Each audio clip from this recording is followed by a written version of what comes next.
Well, good morning, YouTube. Welcome to another edition of Mark the Spyder Writer. Today is Sunday, October the 13th, a Thanksgiving long weekend here in Canada. With the weather being as beautiful as it is today, I had to get out and go for a ride. What I thought I would cover with you in today's episode was my winter storage tips, the 5 steps I take every year to prepare my trike to sit in the garage for the next 5 months while we wait for spring to arrive. So to make the process of storing the trike as simple as possible, I put my 5 steps into chronological order, with step 1 being cleaning your motorcycle. What I personally want to do is I want to give it a good wash in the fall, make sure I get all the dead bugs, all the debris, all the tar stains on the tires. I want to get all that off my trike before I put it away. So I give it a good wash and I follow that with a waxing. In step 2 of my process, what I want to do is I want to add fuel stabilizer to my fuel tank.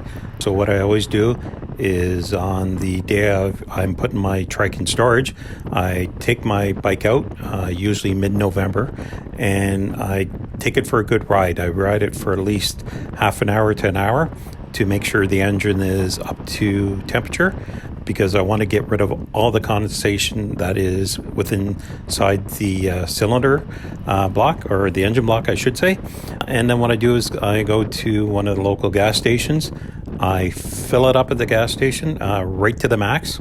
I add my fuel stabilizer to the tank in proper proportion to the recommendation with the fuel stabilizer that I use.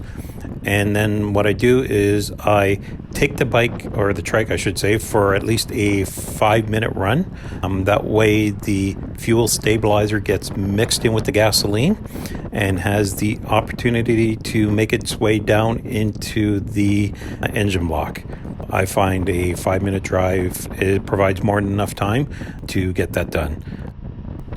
So now we're at step 3, which is taking care of the tires.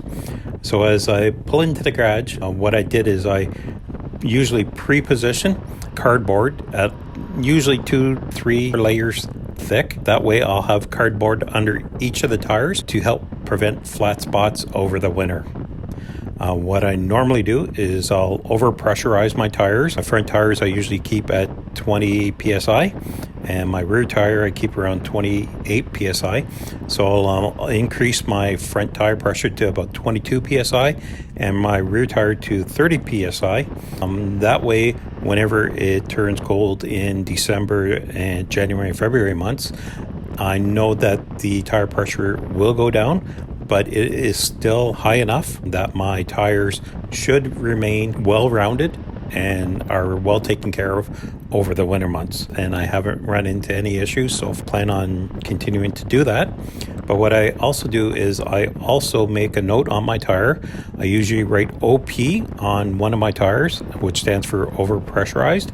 And then in the spring, what I do is I set up a reminder on my phone. That way at the start of April or mid-April, I'll receive notification that my tires are overpressurized. Just act as a reminder to take a bit of air out of them before I ride the trike in the spring. Step 4 in my storage process is I hook up my battery tender to the trike. What I actually have is I purchased the battery tender junior after doing a lot of research on the internet as to what would best service the trike over the winter months. I found that battery tender junior is the best piece of equipment that I want to use. So what I normally do is I hook it up in the rear cargo compartment on my trike. As you can see, there is a 12-volt outlet in the cargo compartment.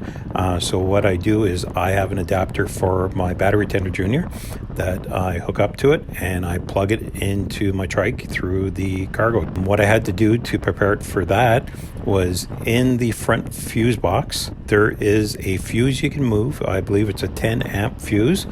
And all I had to do was take it out of slot F6, I believe, and put it into F7. That way, whenever you turn off the bike or the trike, and you take a key out, it doesn't stop the power going through the trike and into your battery. What's nice about the Battery Tender Junior is it does work on a 4-stage cycle, and what it does is every once a month it will power down, drain the battery a bit, and then charge the battery back up, and that way extending the life of the battery.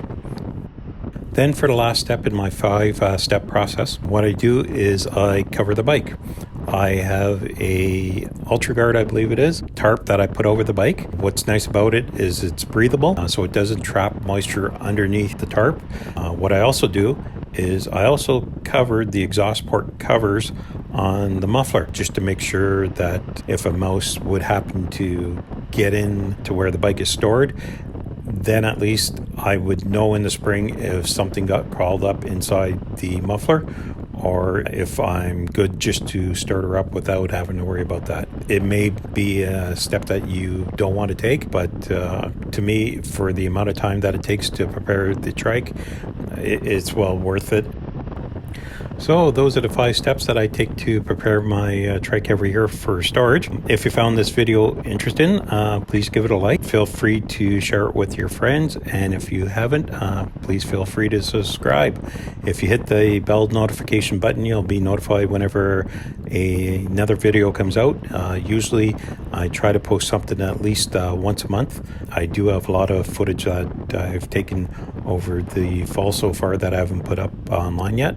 But I thank you for stopping by my channel, and I hope these 5 steps were helpful to you. Take care.